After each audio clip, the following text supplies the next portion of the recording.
Eh, saya izin untuk share screen. Oke, Bismillahirrahmanirrahim. Sahri sadri wa yassirli amri wahlul 'uqdatam min lisani yafqahu qawli. Assalamualaikum warahmatullahi wabarakatuh. Selamat siang kepada teman-teman semua. Salam sejahtera untuk kita semua. Ini adalah materi perkuliahan di sesi terakhir ya. Mudah-mudahan teman-teman semua tetap semangat di sesi perkuliahan yang terakhir ini, karena setelah ini kita akan segera istirahat, makan siang sehingga lebih lebih sehat, lebih kuat lagi tentunya. Sebelum kita mulai mata kuliah ini, mata kuliah kita adalah tentang satu pendekatan dalam studi keamanan internasional. Mata kuliah ini adalah mata kuliah keamanan manusia yang memang menjadi salah satu ciri khas dalam program studi hubungan internasional. Jadi mari sebelum kita mulai, alangkah lebih baiknya mungkin kita berdoa terlebih dahulu agar perkuliahan ini bisa berjalan dengan lancar dan memberikan kebermanfaatan bagi kita semua. Berdoa dimulai. Oke, selesai. Terima kasih semua. Tujuan pembelajaran pada perkuliahan hari ini adalah ada dua hal yang ingin dituju, yang menjadi tujuan. Yang pertama adalah teman-teman mampu menjelaskan tentang hakikat dari keamanan manusia. Dan yang kedua adalah teman-teman mampu menjelaskan perdebatan dalam konsep keamanan manusia itu sendiri. Sebelum kita mulai ke inti pembelajaran, saya ingin teman-teman mungkin nanti bisa mengisi 3 kata kunci ya terkait dengan dua pertanyaan ini. Kita akan gunakan Mentimeter. Saya akan stop share dulu. Saya akan kirim linknya di kolom chat. Nanti teman-teman bisa isi 3 kata kunci. Ya, pertanyaan pertama, kira-kira rasa aman itu seperti apa? Dan yang kedua, menurut teman-teman, apa atau siapa sih yang menyebabkan rasa tidak aman? Kira-kira begitu ya. Saya akan kirim di kolom chat. Ya, silahkan teman-teman bisa melihat dan mengakses kolom chat tersebut untuk mengakses Mentimeter.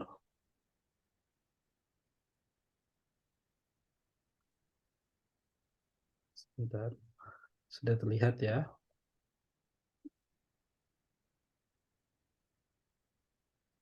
Oke, ada dua. Oh, sebentar. Agak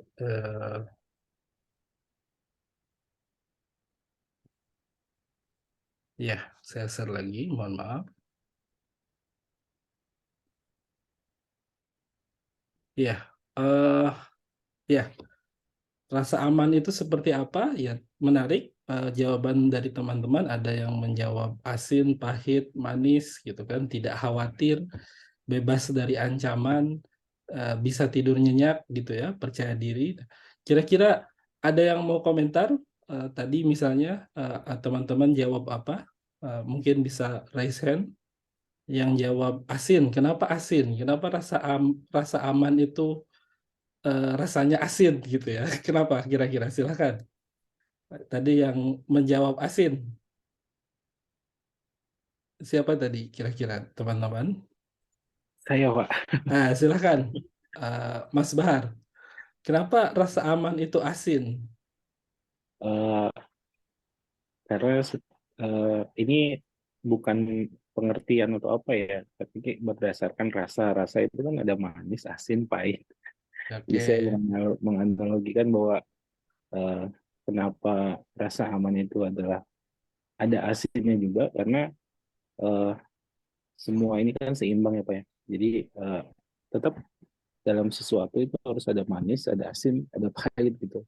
Oke.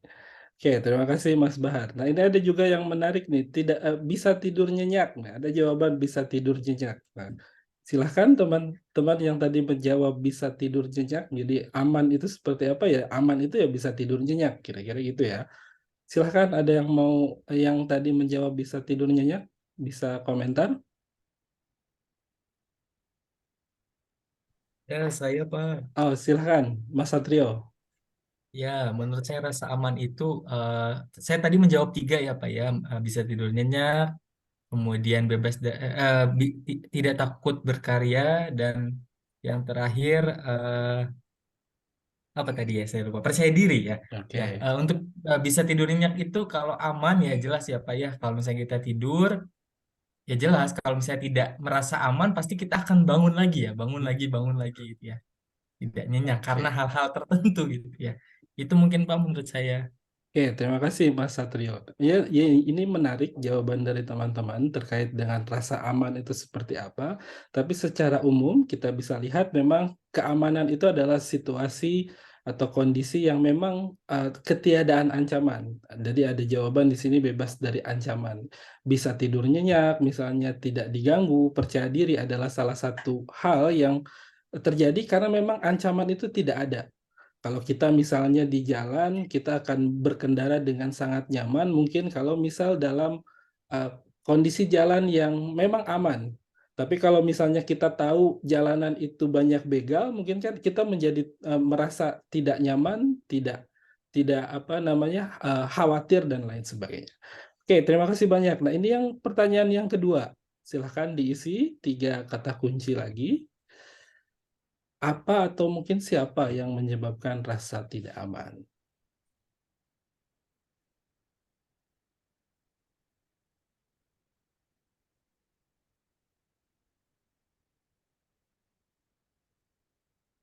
Sudah? Belum muncul ya?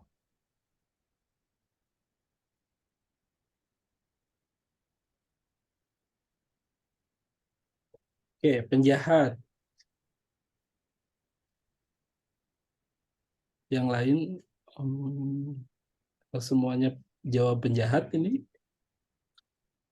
Oke, orang jahat, hutang, tidak punya uang. Ya, jadi kalau nggak punya uang, nggak nyaman ya, nggak aman ya. Hutang hantu. Ya, jadi banyak ternyata ya yang menyebabkan rasa tidak aman itu salah satunya adalah makhluk goib ternyata. Hantu, pengalaman, ketidakpastian, lingkungan. Eh, ya, ada yang mau komentar mungkin tadi.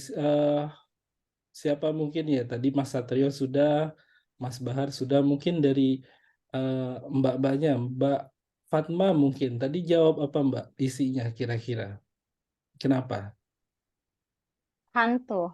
Oke, kenapa hantu Mbak? Karena hantu itu selalu menggentayangi, jadinya nggak aman gitu. Aku tiba-tiba menyerang seperti itu ya. Oke.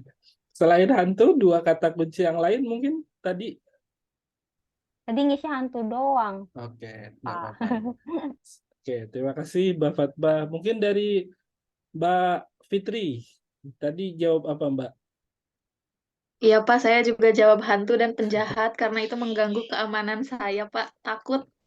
Oke, terima kasih banyak. Oke, jadi eh, apa namanya? eh, dari jawaban teman-teman ini kita bisa lihat sebetulnya apa sih yang menyebabkan rasa tidak aman tadi ya? Ada apa namanya? Lingkungan, penjahat, ketidakpastian dan lain sebagainya. Nah, dalam mohon izin saya share screen kembali ya. Eh, dalam studi hubungan internasional, keamanan itu dimaknai dalam 2 pandangan, ya. Ada pandangan tradisionalis, ya, dan ada pandangan non tradisionalis. Apa bedanya? Pandangan tradisionalis ini adalah pandangan yang berpusat pada negara, kayak gitu. Jadi yang dinamakan dengan keamanan itu adalah keamanan bagi negara, ya. Maka sumber ancaman atau yang menyebabkan ketidakamanan adalah ancaman militer, kayak gitu. Jadi logikanya dulu adalah kalau negaranya berada dalam situasi aman, maka warga negaranya juga akan mendapatkan keamanan, gitu, dalam pandangan tradisionalis. Namun seiring dengan berjalannya waktu, ya, dipengaruhi oleh berbagai hal, muncul perkembangan pemikiran baru, yaitu pendekatan non tradisionalis. Apa maksudnya? Di sini kemudian pendekatan non-tradisionalis ini memperluas konsep dari keamanan itu sendiri. Kalau dalam pendekatan tradisionalis, apa namanya, secara filosofis keamanan itu dianggap sebagai komoditas. Artinya apa? Artinya bahwa kalau satu negara, misalnya ya, state ini di pendekatan tradisionalis ini, kalau negara kemudian ingin aman, maka dia harus memperkuat military aspeknya, powernya. Makanya mungkin kalau teman-teman sering mendengar misalnya atau pernah mendengar ada adigium, kalau Anda ingin damai, maka Anda harus siap berperang, begitu. Jadi ada pertukaran, ada komoditas begitu. Jadi kalau negara itu semakin kuat militernya, maka dia akan menjadi aman. Nah, itu pendekatan tradisionalis. Nah, sebaliknya pendekatan non-tradisionalis tidak menekankan pada aspek militer ini. Yang terjadi adalah perluasan pada konsep keamanan itu sendiri. Makanya tadi misalnya teman-teman bilang bahwa aman itu adalah percaya diri tadi ya. Aman itu adalah bebas dari ancaman, aman itu adalah tidak khawatir, misalnya bisa tidur nyenyak. Dalam konteks hubungan internasional itu adalah definisi-definisi dari pandangan non-tradisionalis. Artinya ada aspek-aspek non-militer dalam isu keamanan tadi. Apa sih ancaman? Misalnya tidak punya uang, hutang misalnya ya, penjahat. Nah, itu adalah aspek-aspek non-tradisionalis kayak gitu. Jadi keamanan kemudian menjadi semakin luas. Nah, dalam perluasan inilah kemudian muncul apa yang diistilahkan dengan istilah keamanan manusia begitu. Jadi aspek yang dilindungi adalah manusianya itu sendiri kayak gitu. Berbeda dengan pandangan non-tradisionalis. Nah, maka di sini muncul gagasan tentang human security. Apa itu human security? Merujuk dari apa namanya pendapat UNDP, United Nations Development Program. Jadi yang disebut atau yang dimaknai sebagai human security adalah ada dua aspek utama. Jadi manusia itu aman dari apa namanya ancaman-ancaman yang sifatnya kronis misalnya, dan itu adalah aspek-aspek yang non militer ya, misalnya kelaparan ya, penyakit ya, kemarin kita kena seluruh dunia kena pandemi COVID-19 misalnya, itu adalah masalah atau ancaman keamanan manusia menurut UNDP. Atau tindakan-tindakan represif kalau kita bicara soal politik, itu adalah chronic threat ya, ancaman-ancaman kronis. Tapi juga apa namanya aspek yang kedua adalah manusia itu aman dari ancaman yang bisa muncul secara tiba-tiba ya, baik itu misalnya di rumah, dalam pekerjaan misalnya. Hari ini bekerja, tiba-tiba besok di PHK, pengangguran misalnya, tidak punya uang tadi. Ujung-ujungnya seperti yang tadi teman-teman bilang bahwa ketidakamanan itu adalah tidak punya uang misalnya. Nah, itu adalah satu bentuk ketidakamanan kayak gitu. Ini dalam pengertian human security. Nah, dari sini kemudian human security dibagi dalam 7 elemen pokok ya, 7 elemen pokok dalam apa namanya memaknai keamanan.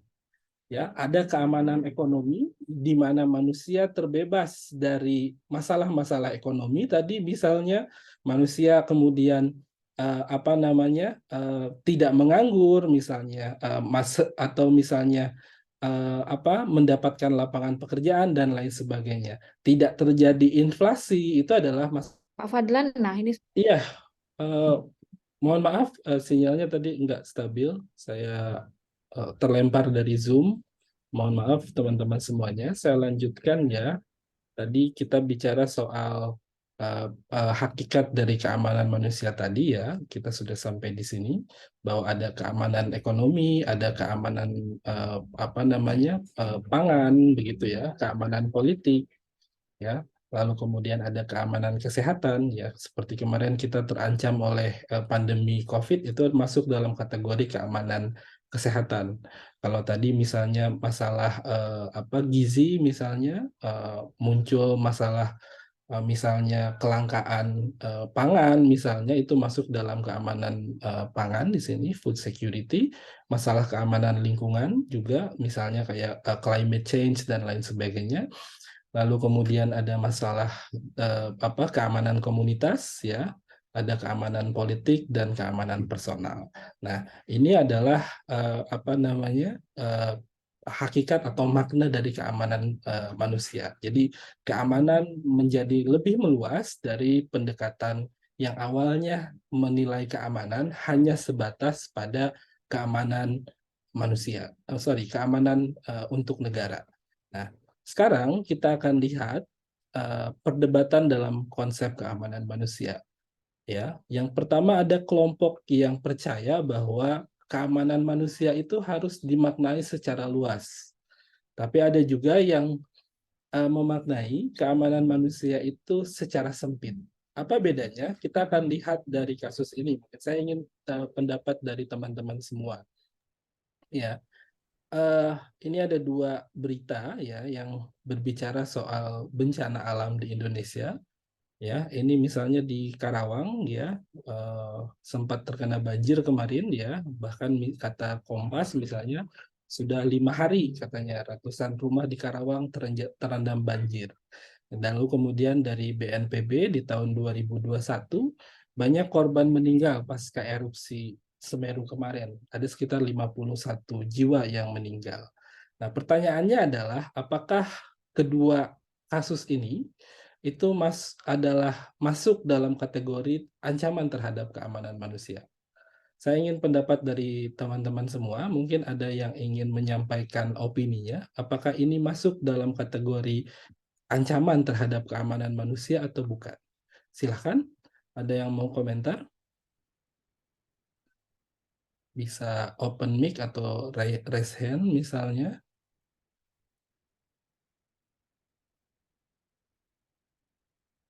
Oke,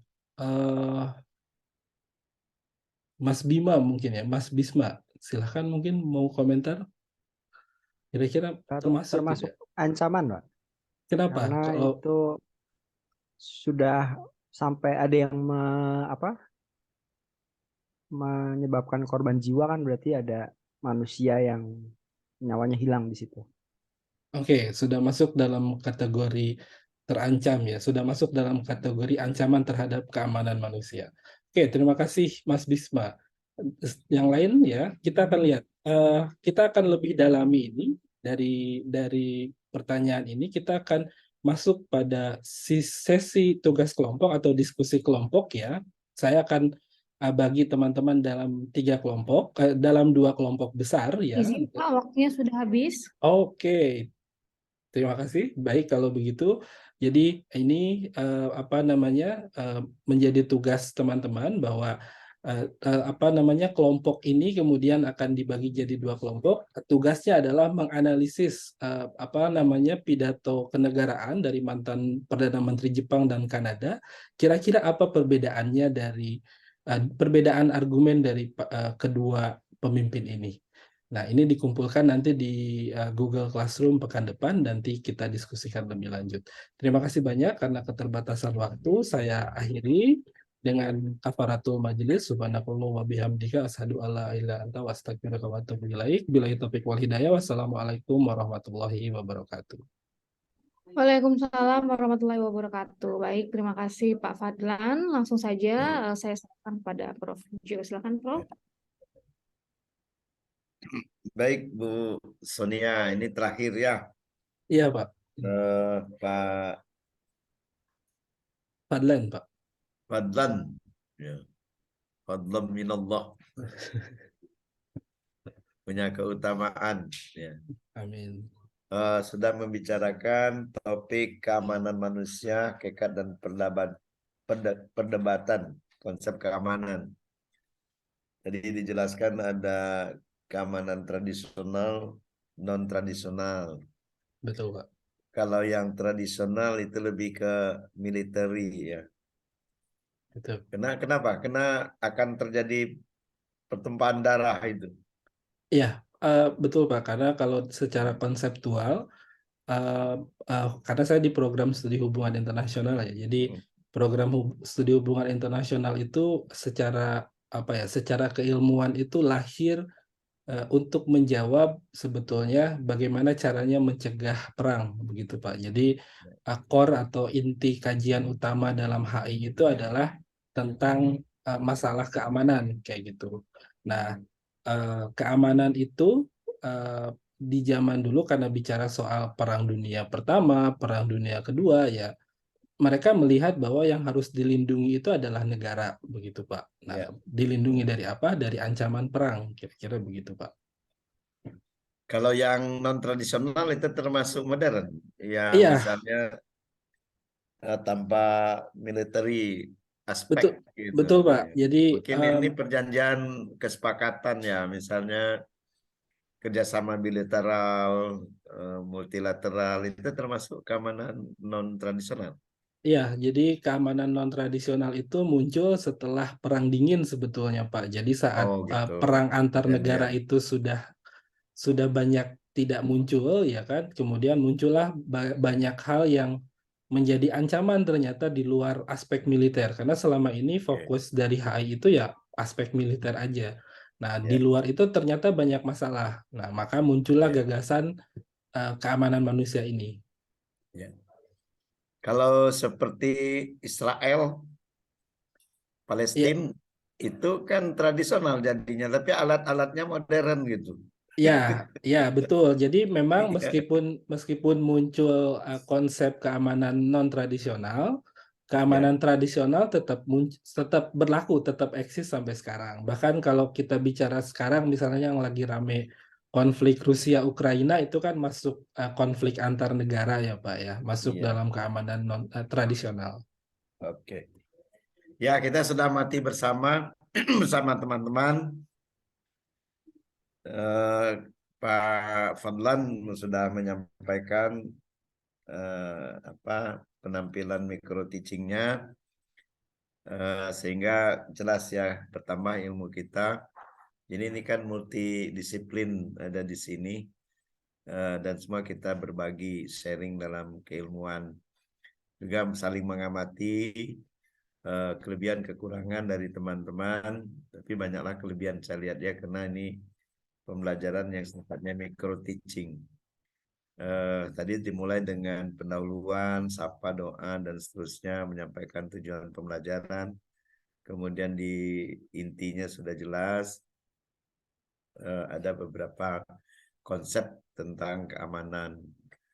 Kemudian tadi itu ada penutup, hanya saja tugasnya itu terlambat diberi karena ada agak sedikit molor waktunya dalam penjelasan.